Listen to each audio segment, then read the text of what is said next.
Hey, what's going on, everybody? I just got done getting third place at the Big Goat event in Mansfield, Texas yesterday. I did a deck profile, and I wanted to upload my own for my own channel now that I've had a night of sleep and it's not almost midnight. So I'm going to run through the deck list, my thoughts on it, what I would change, what didn't work, what did work, things like that. I'm going to kind of run through the basic GOAT cards pretty quickly. So I have all of them here. These are cards you'd play in any GOAT control deck. So we have BLS, of course, Tribe, Tsukiyomi, Sangan, Sinister Serpent, Takoichi, 3 Spy, 2 Faith, 1 Merchant for the monsters.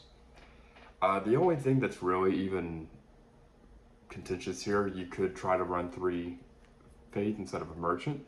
The problem with that is that if you get knocked on your Faith and you don't run Merchant, you may have a problem getting a light in the graveyard.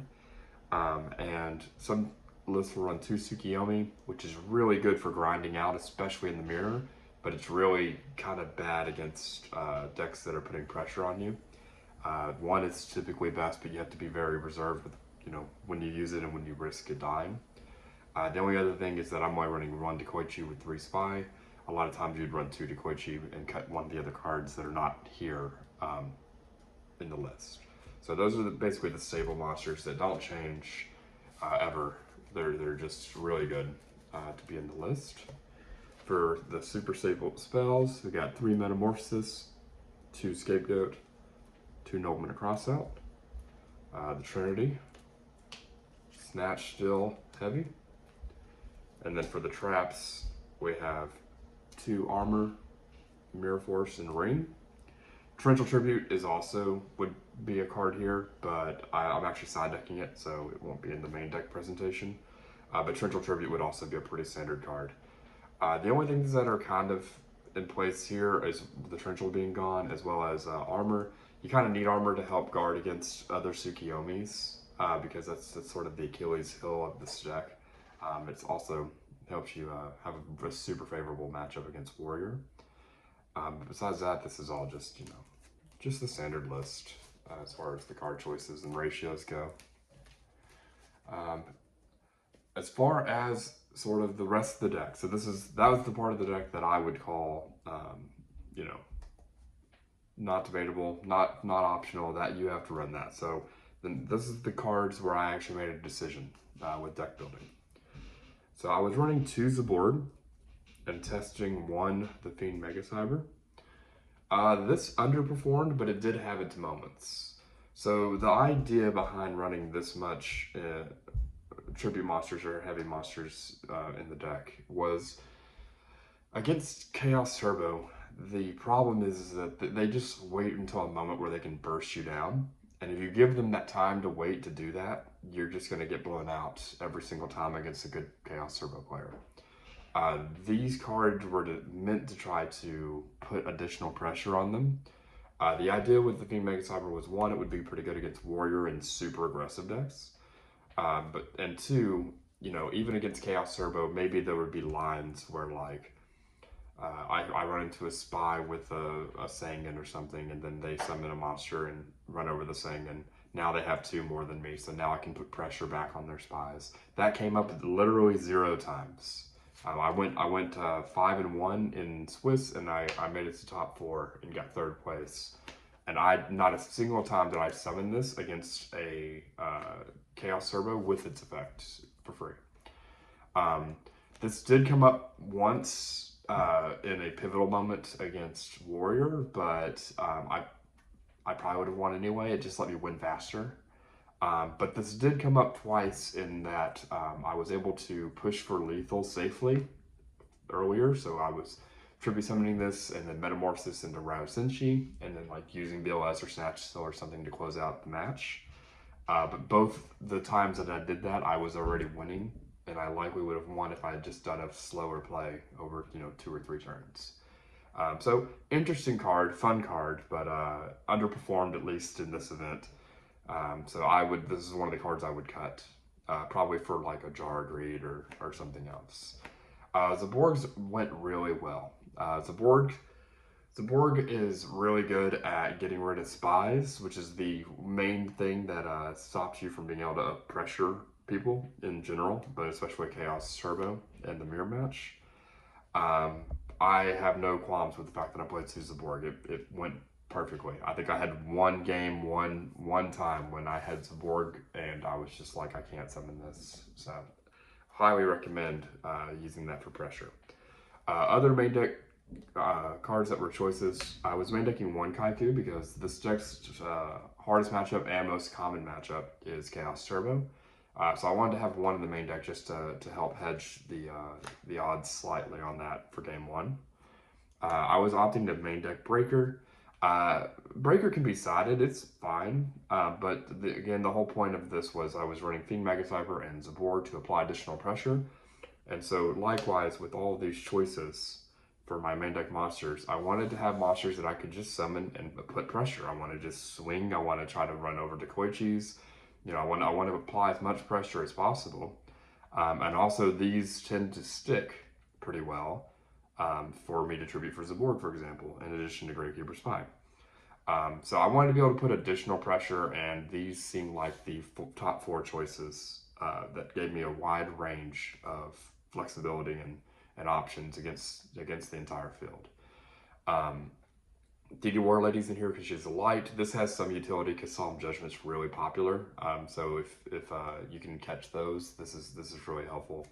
And Mystic Tomato just kind of floats. And in addition to Mystic Tomato, I was running one Spirit Reaper as an additional target, which also helps support me running double Zaborg. But yeah, I wanted to play Goat Control where I'm going to grind you down. But I want to be able to put enough pressure on you that you can't just wait to try to OTK me back. Only other cards, I have 4 more cards. I have one enemy controller. Enemy controller was there to, again, apply pressure. So with Scapegoat, I can take your monster, tribute it for Zaborg, for example. I can take your monster, metamorphosis it. I can switch your Gravekeeper Spy to attack position to run it over. It has a lot of flexibility in terms of being able to let you put pressure in different ways. It also opens up a couple of OTK opportunities. And at worst, it's a -1 that is similar to Book in terms of saving your monster from being killed by battle. It went really well. I like this as a one of. Book of Moon is a card that I didn't run. That's another card you could play over the Fiend Mega Cyber as well, for example. But I really like the enemy controller. It fits my play style pretty well. The only other cards, which are standard, but they are a choice. I was playing 1 Jar of Greed and 2 Trap Dust Shoot. I don't think the 3 is right here because when you don't draw, it helps you draw it in the opening, but if you don't draw it in the opening, it can be real hit and miss or just too late, and you needed something else other than just ripping one of their billions of resources that they have.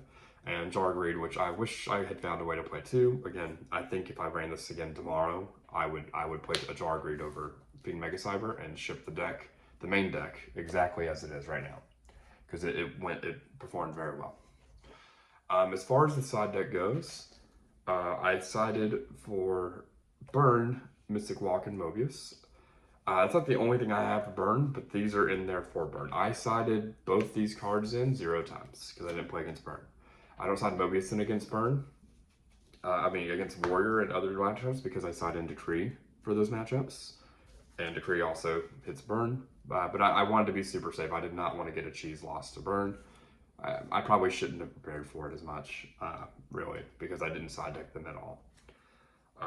The other card I never side decked, and I probably wouldn't have kept in, is Lightning Vortex and Karibo. This is for DDT. The reason I'm doing Karibo is because I had Tomato to Sang into Karibo lines, so that if either one were on the board, I might not die when they do their big push, and if I can stabilize, then, that's pretty good. But I sided none of these 4 in the entire tournament, so those are definitely where some additional work can be done for siding.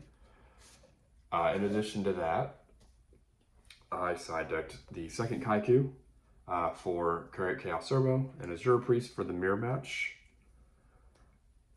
Mind Control for everything that's not Warrior, basically, or aggro. 2 Creature Swap and Scapegoat. These cards came in almost every single match in the entire day.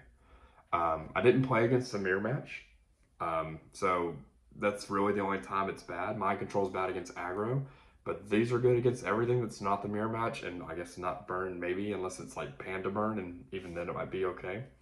At least the creature swaps, not the scapegoat, to trade the tokens for real cards. And then of course I have the one torrential tribute that I was side decking. I was anticipating good players here, and there were some very good players here at the event. And side decking the torrential, I think, worked really well. People were being careful around torrential and mirror force the entire day.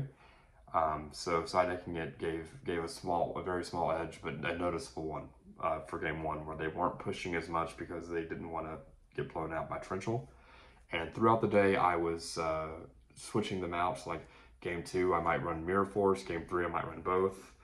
I was kind of trying to mind game depending on which ones they did see. Maybe hiding that one next so that they'll play around it, forever. The only other thing I'll mention regarding the deck is that whenever I was siding Decree, I wasn't siding all my traps out. I want to be clear. If I sided 3 Decree, I would have sided down to like Ring of Destruction and Trap Dust Shoot. But I was keeping traps in mostly and siding 2 Decree and just using Decree sort of as a utility card. I would try to, as soon as I draw Decree, I try to use all the traps that I can and then Decree. Or if I draw Decree first and no traps, then I'll Decree as soon as it gives me an advantageous position, depending on how the match unfolds and the texture of the board and everything else. But overall, I would say this deck performed extremely well. There's a huge ceiling on this deck. It is very hard to misstep. You got to be able to squeeze water out of a rock. But if you can do that, this is a good deck choice. I know this isn't typical for GOAT format videos, but I do, in case there's like people who don't play GOAT very often and want to play, I do want to show like the minimum fusion deck, just so you know what to buy. So 3,000 Azure Strix, I would get one of each of the 3 drops. This is the biggest attacker, and this one's dark. This has an edge case. If you have Snatch Steal, Metamorphosis, Zaborg, and no dark in your graveyard, and they have a Sangan, you can summon BOS and Zaborg in the same turn. That's the only time this one comes up, which is very rare. The level 4 guy, we have Dark Balter, we have Fiend Skull Dragon, we have Reaper of the Nightmare and Gilda. To be clear, most of these never come up, but it's good to have them. The only thing I ever summoned the entire day, I summoned 1 Darkfire Dragon, 1,000 Azure Strict, obviously, and Ryo Senshi, and that's it. I didn't summon a single other fusion the entire event. But this is good for making a light in graveyard if you need it. This is good if in very niche situations whenever you want to hit them and rip their cards and just play control. And then for the bigger guys, we got 1 Ryo Senshi, 1 Dark Blade, 1 Ojama Trio. For 7s, we have Last Warrior and King Dragoon. We have a Gotling Dragon, which I should honestly have a second Gotling Dragon and a second. You should have 2 of everything because there are edge cases for it gets Book of Moon or something and you want to play a second one to keep it face up. But I just didn't want to spend more money on it when it's not common. So 2 Gotling Dragon in the real one, and then 2 Master of Oz. And that's it for the extra deck. It's relatively cheap. Gotling Dragons are expensive, but I think that's the only card that's expensive outright. But yeah, I hope they bring these tournaments around more often. I think we're talking to the organizer. He said it's going to be like once a year, which is unfortunate. I would love to play in more. So hopefully I'll be able to see them next year at the very least. All right, take care. I just wanted to make a quick addendum here. So I forgot to mention one of the other benefits of running this lineup. So again, these were here more to apply pressure or to help with tribute fodder for Zaborg. These are just always in the deck. But having these also let me have 5 monsters that let me bait mind control. And I'm running only like 6 or 7 flip effect monsters. So another one of the reasons for this, in addition to putting pressure, was to help mitigate mind control, because that's a big deal whenever you get them to go -1 for it. and my gut had told me that I didn't side this at all. I actually sided this one time. I think it was in top 8. I can't remember what it was, but in game 3, I opted to side this in because he was playing a little bit passive. I think it was top 8. I can't remember which match it was, but they were playing pretty passive, sitting behind spies for a very long time. And I decided to side this in because if I could just snipe, if I get 2 for 2 for spies and continue to put pressure, then that could have secured the game. But I never activated it, so I forgot that I even tried it once. But anyway, I just want to put those there. I'm going to go back and the fusion deck is going to be next in here.